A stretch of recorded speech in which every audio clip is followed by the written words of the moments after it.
Estamos de regreso conversando con la encargada del Departamento de Imágenes de el INCAR y estamos hablando con Crisanta Castillo, radióloga. Doctora, hay muchos tipos de sonografías, de rayos X. ¿Cuáles son los más usados y el por qué? Bueno, los rayos X eh, son uno de los más realizados, pero ahora mismo sonografías, tomografías, resonancia magnética, todo es un lleno total en los lugares donde se ofrece el servicio. Porque los médicos eh, están apoyándose en las imágenes para poder hacer los diagnósticos. Claro, corroborar sus diagnósticos. O sea, cuando un médico ya tiene un estimado de un pronóstico, él para confirmarlo manda a hacer los estudios que él entiende, las imágenes correspondientes.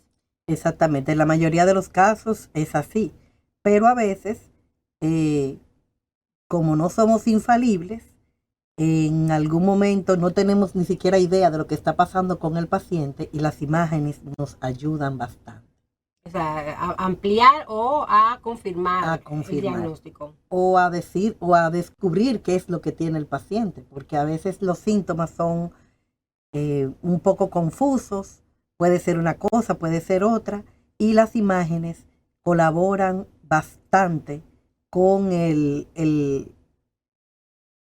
descubrimiento de qué es lo que está pasando en el cuerpo. Eso es muy importante. Doctora, pero aparte de las sonografías, los diferentes tipos de sonografías, tomografías, rayos X, ¿qué otros tipos de imágenes se realizan? Ya tenemos la resonancia magnética, que entiendo que es una de las más últimas, de las más recientes. Bueno, ya si hablamos que fue descubierta en 1980 o salió a la luz en 1980, pero en los últimos años ha habido especializaciones en algunos de los equipos, como en la mamografía, que ya hace más de 10 años se está usando en Estados Unidos y aquí, gracias a Dios, también contamos con la tecnología, la que se llama tomosíntesis. Es, en vez de hacer una sola foto de la mama, la tomosíntesis permite hacer cortes de 1 milímetro en cada mama en las dos modalidades en las dos posiciones en que se hace la imagen, tanto en cráneo caudal, de arriba hacia abajo, como en oblicuo medio lateral, o sea, en, en sentido lateral y un poquito inclinada para tomar la axila cuando se hace la mamografía. Entonces vemos cortes como si fuera las hojas de un libro, de 1 milímetro, fotos de un grosor de 1 milímetro Ampliada. en cada mama. Ampliada. Y ahí pueden analizar un poquito más el problema o la condición. La mamografía se usa para el diagnóstico precoz de cáncer de mama y con la tomosíntesis se ha logrado un 35% más de diagnóstico de cáncer de mama. O sea que cuando se hace un estudio, una sonografía o una mamografía, o sea, tiene un 35% más de certeza del diagnóstico, del procedimiento. Bueno, no sonografía, mamografía. Mamografía. Ajá. Con la tomosíntesis se ha logrado aumentar en un 35% el diagnóstico de cáncer de mama. Es mucho. Mucho. O sea, prácticamente es un tercer por ciento de probabilidad de positivo o negativo. O sea, de la realidad de cómo está el paciente en ese momento. Sí. Doctora, tenemos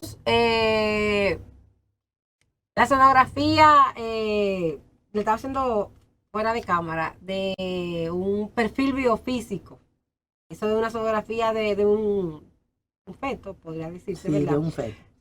O sea, a mí me hicieron una sonografía normal. O sea, vieron el feto por dentro, pero el doctor me indicó un perfil biofísico, que es una sonografía a los órganos del niño, para saber, según él en ese momento me explicaba, si el niño cómo están sus órganos, si aguantaba una labor de parto, etcétera, etcétera, etcétera. Ya las sonografías no solamente son una imagen del órgano, sino también hay sonografías más profundas que también analizan la posición o la condición del órgano interno, la forma interna. Porque en este caso, el perfil biofísico. Sí. Bueno, las sonografías se basan en la morfología de los órganos, de todos los órganos. Usted está haciendo una sonografía de abdomen, tiene que ver el hígado, cuál es el volumen del hígado y su morfología, y asimismo de cada órgano del abdomen.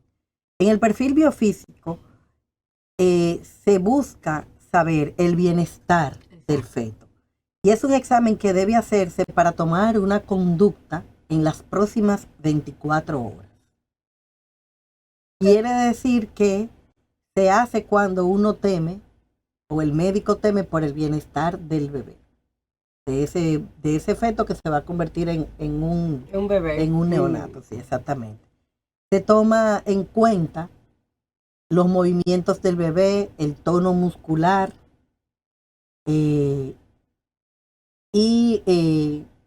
otros parámetros que indiquen que ese feto está vitalmente adecuado o no.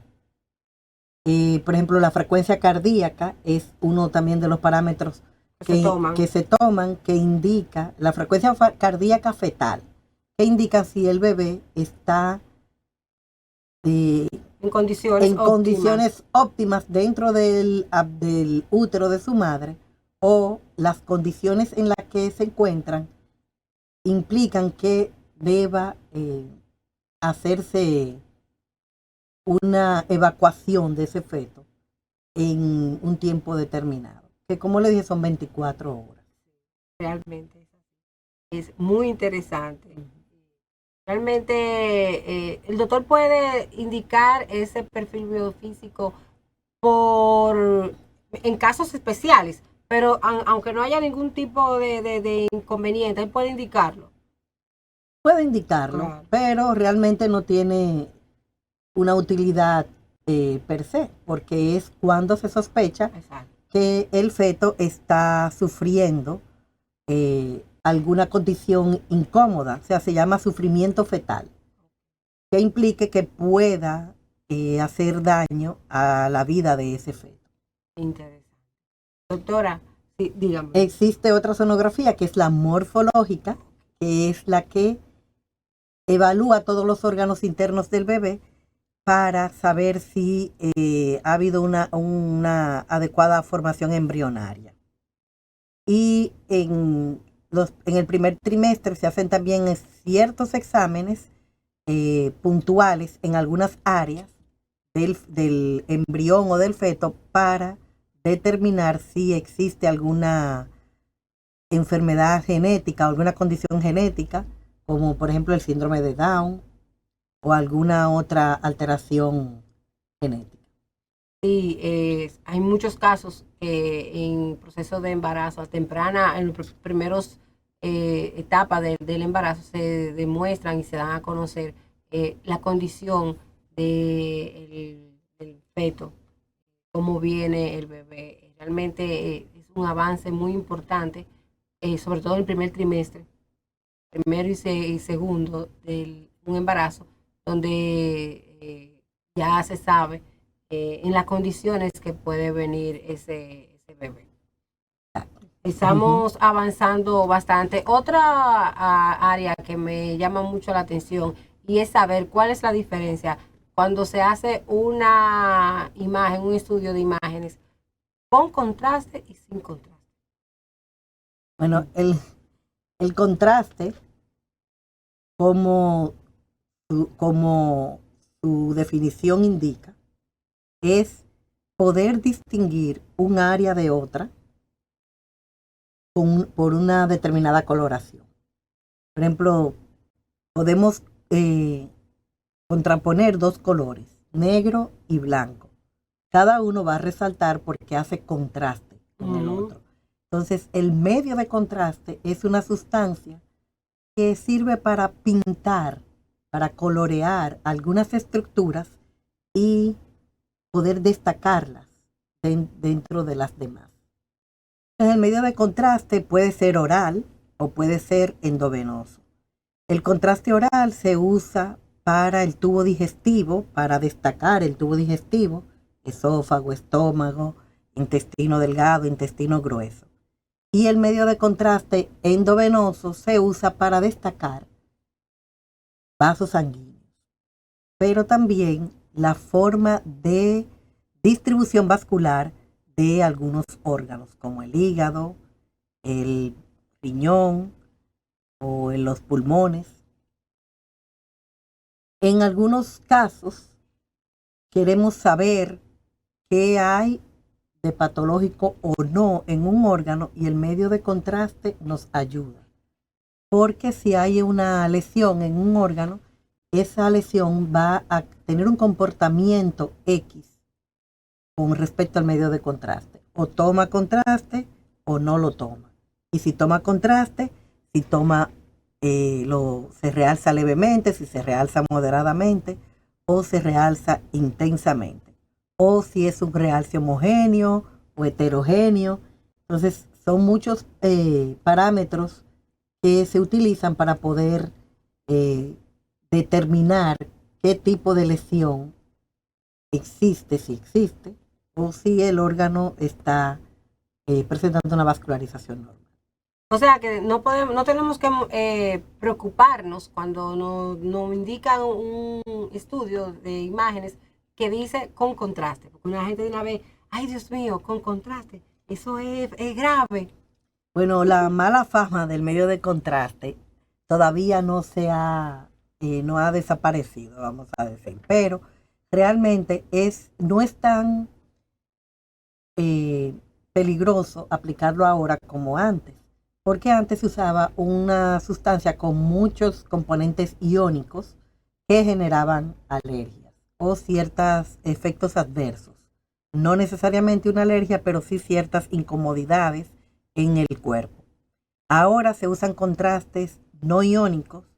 Eso no quiere decir que no tenga iones, sino que la cantidad es mucho menor. Y hay otro contraste que es isoosmolar, o sea, la cantidad de iones es muy similar al suero fisiológico del organismo. Como quiera que sea, tienen yodo, son medios de contrastes yodados, que es la sustancia que puede lograr visualizarse en los estudios de rayos X.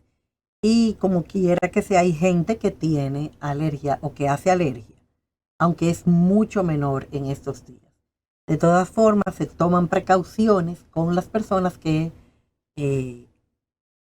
prefieren, que hacen alergias Exacto, que son más propensos, por ejemplo, aquellos que son alérgicos a los mariscos. Entonces se toman precauciones. Se les medica previamente las 24 horas antes de hacer el examen. Eso es así. Interesante. Doctora, ¿qué tiempo usted tiene siendo especialista en esta área como radióloga? ¿De qué? Y bueno, más de 20 años. Wow, doctora. Aquí en el país, igual como en todo el mundo, y igual no solamente la medicina, hemos visto muchos avances, incluyendo la tecnología.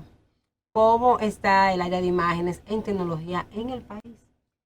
Bueno, yo comentaba el otro día sobre el PET-CT, el PET scan. Esa es una tomografía con emisión de positrones, que es un estudio de medicina nuclear.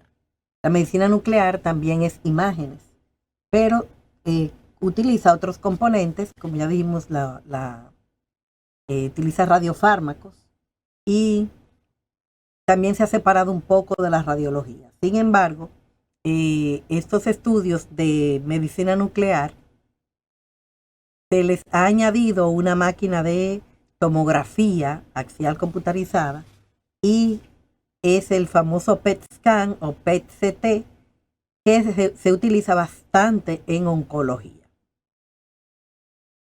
Ya solamente, no es solamente aplicar el radiofármaco, sino que se hace una imagen de tomografía y al superponer las imágenes, tanto la del PET, la tomografía por emisión de positrones, como la de tomografía, podemos ubicar exactamente en qué sitio de la anatomía hay alguna actividad anormal que pueda implicar un consumo alto de glucosa y eso nos ayuda a determinar si hay una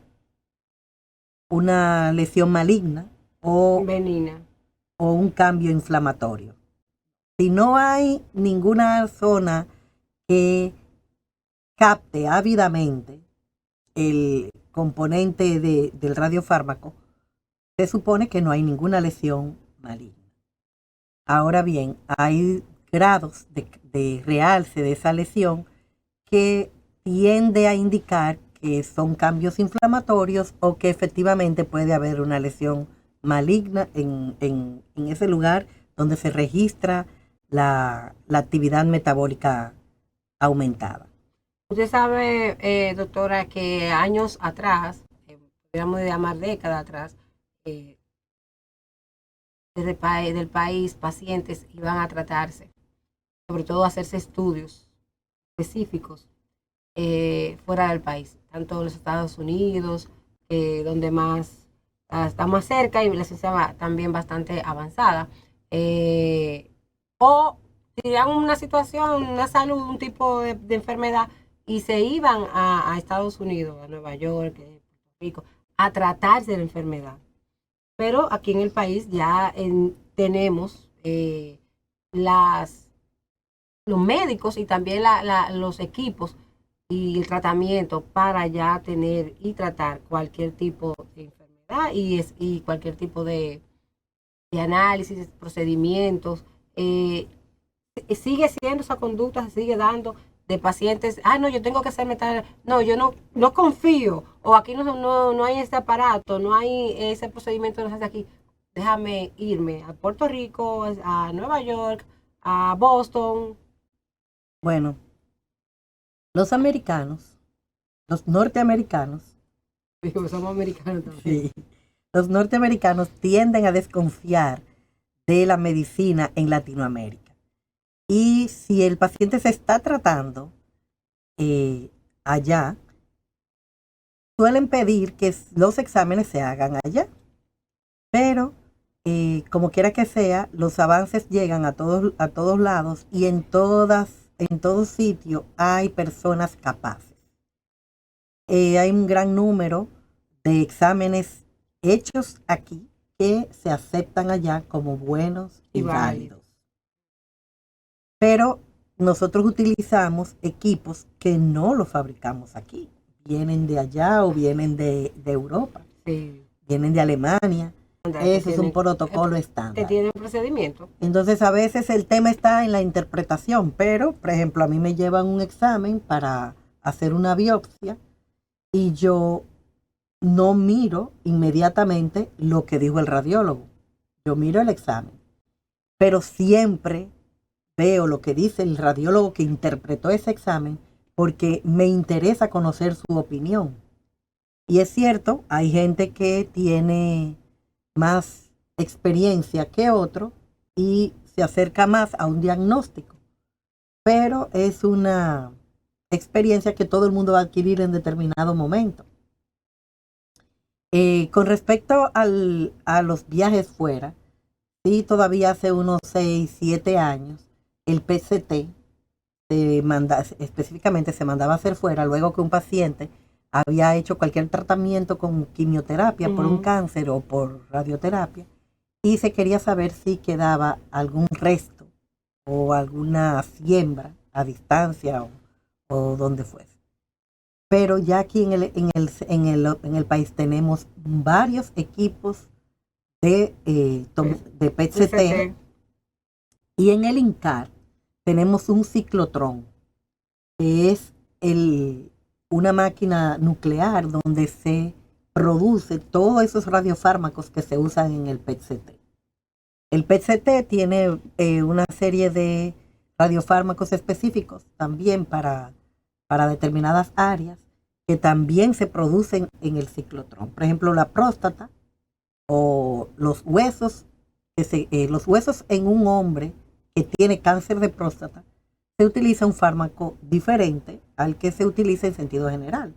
Pero eso ya lo tenemos aquí y los médicos nucleares con que contamos son excelentes. Todavía aquí no hay una formación extensa de medicina nuclear, solamente hay una escuela que es CEDIMAT. Los otros médicos nucleares han ido fuera a formarse, pero son excelentes. Y realmente no hay queja con los resultados de esos exámenes. Excelente. Ay, usted mencionó algo muy interesante que no podemos dejarlo pasar, porque a usted quisiéramos tenerla todos los días, toda la semana, pero usted es muy ocupada, como podemos saber.